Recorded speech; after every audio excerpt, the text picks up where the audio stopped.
Guys, I don't want to do this. You know, I'm being absolutely 100% honest when I say I wish this movie didn't exist. I wish it didn't exist because now I have to forever associate a movie I really enjoy with an unrepentant, shameless, completely idiotic, hate-filled disaster that displays the very worst of humankind. And, the movie I really enjoyed was the reboot, by the way, and the idiotic disaster is everyone's reactions to it. This has been a weird couple of days for me, okay?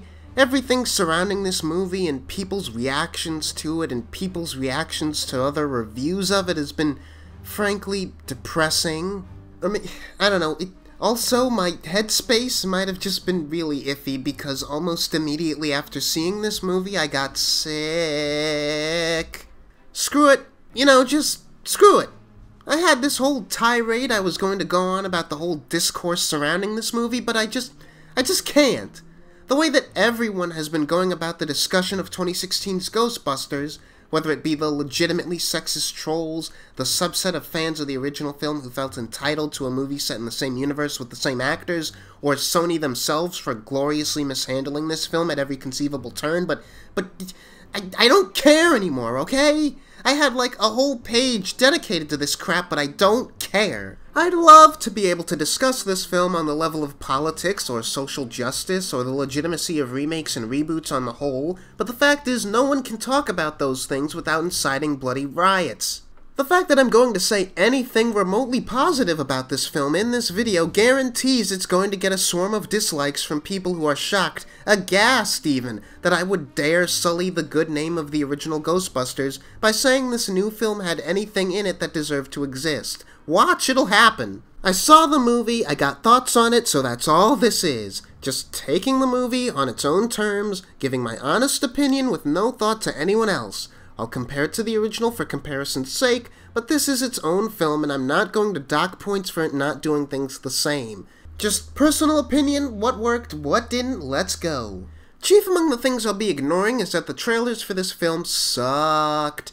If nothing else, though, they give you all you need to know about how the story is gonna unfold. Some dumb jerk is letting ghosts loose all over New York, the four leading ladies come together to stop them, hijinks ensue, and we get a fair bit of subtext going into the team proving themselves both within the film's universe and out as legitimate Ghostbusters. I for one think it worked, but as has been said, this is not the Ghostbusters you remember, and the biggest cause of that is a matter of tone. This movie just feels different in seemingly small but noticeable ways, and it's here where I think they really aren't changes for the best. As detractors can tell you, the formula is still roughly the same. It's still an ensemble film, primarily comedy, and yet not a complete farce because it does have stakes and you are supposed to be invested in the character's plight, beyond just the potential for gags. Unfortunately, some aspects of the presentation are really undermining those stakes. For as much as I still say the film should stand on its own, there are a lot of references and homages to the old film, including cameos from the older actors, and that along with some weird instances of product placement are a bit distracting, but thankfully not so much so that it stops the reboot from feeling like its own movie.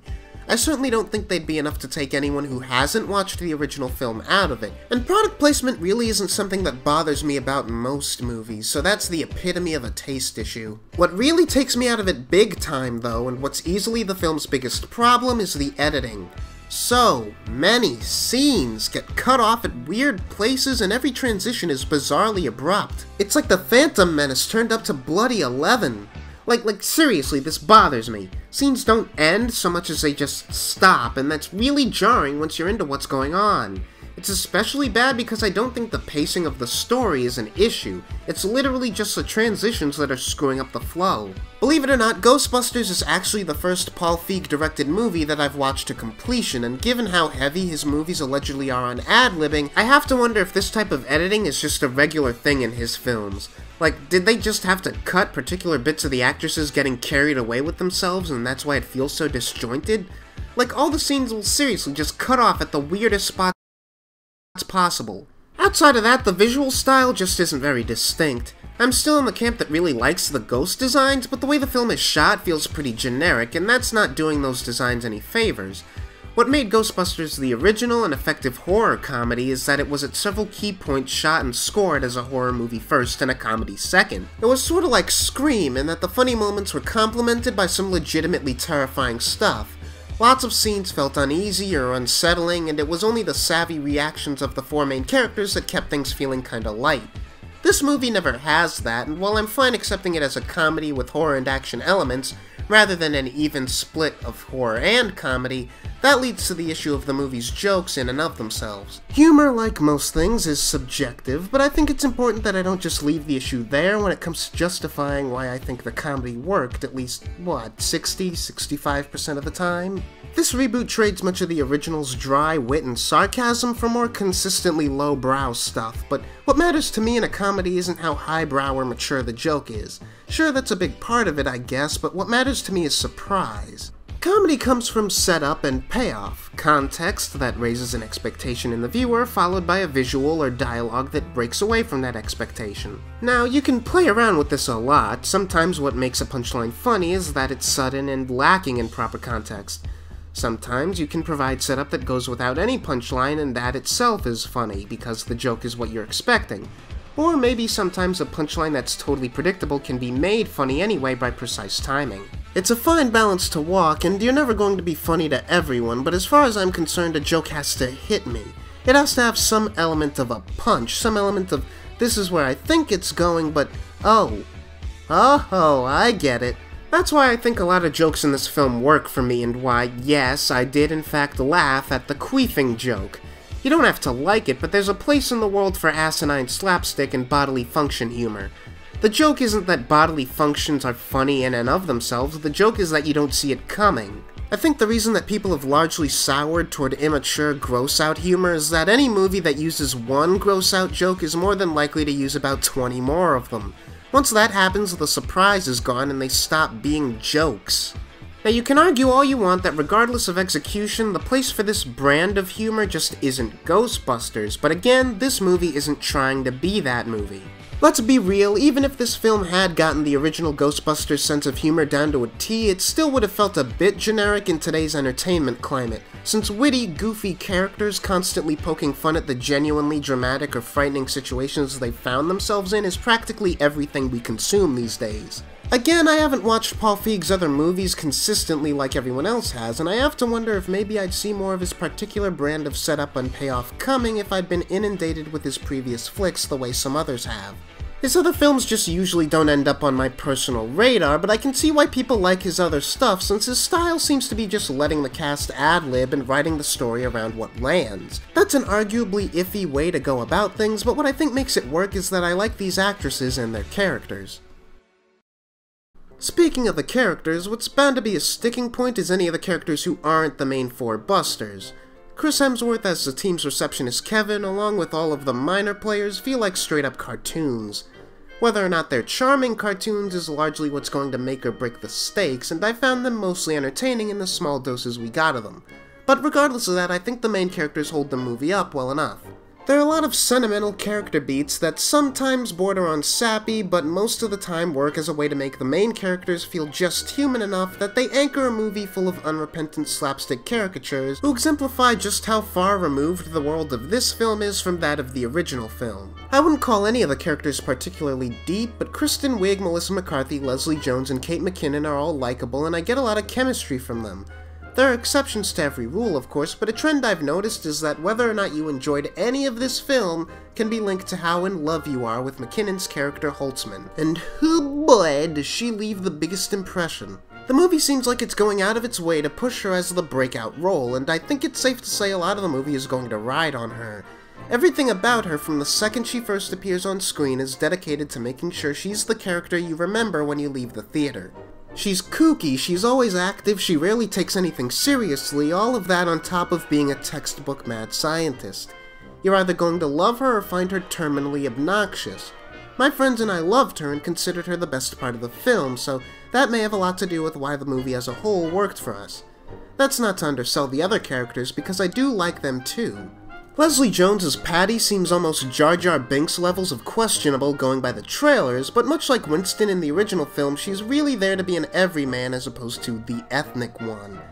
That and her status as the local history buff actually leaves her with more to do than Winston ever did in either of the original films. I feel McCarthy and Wig are playing the less memorable of the 4 characters, 5 if we're counting Hemsworth. Well, I guess it's not really a matter of it being unclear what their characters are. Wig is the reluctant leader who wants to be taken seriously before anything else and is kind of put off by all the ickier, more physical aspects of the job, while McCarthy is her polar opposite, the overgrown child who's got a love of the hunt regardless of what anyone else thinks. I guess what I'm trying to say is that their personalities are very easily overwhelmed by the crazy one, the stupid one, and the loud, blunt one. I think the 2 characters' relationship makes for a really interesting theme and something that really sets the story of this reboot apart from the original. But I feel like this is a constant byproduct of ensemble films, where we give the character with the biggest emotional arc the personality that's most likely to get lost in the shuffle. At the very least, the 2 of them are still far better defined than the film's villain. In terms of structure, I think the villain is the one part of this film that can actually be considered a mistake relative to the original. By which I mean, it was a mistake to make the villain this time around a human as opposed to an eons-old entity who the audience can accept as a force of nature before they're a character. Having a human be the Busters' main adversary isn't an inherently bad idea, but if you're going to go that route, I'm sorry, it has to be deeper than this even in a comedy.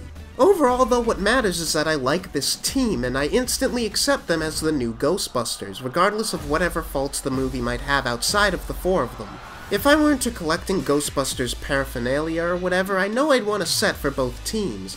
I want to see more of this group, and that goes a long way. And you know, that's really all I needed. Ghostbusters 2016, like any reboot or remake, deserves to be judged on its own flaws and merits, independent of whether or not it makes you feel the same things its predecessor did. These judgments might not agree with my own. I know certain people who hated the movie found it totally unfunny, despite never having seen the original film. But I can only speak for myself, and I thought it was fine. Was it incredibly flawed? Yeah. Would I watch the original over this one? Heck yeah.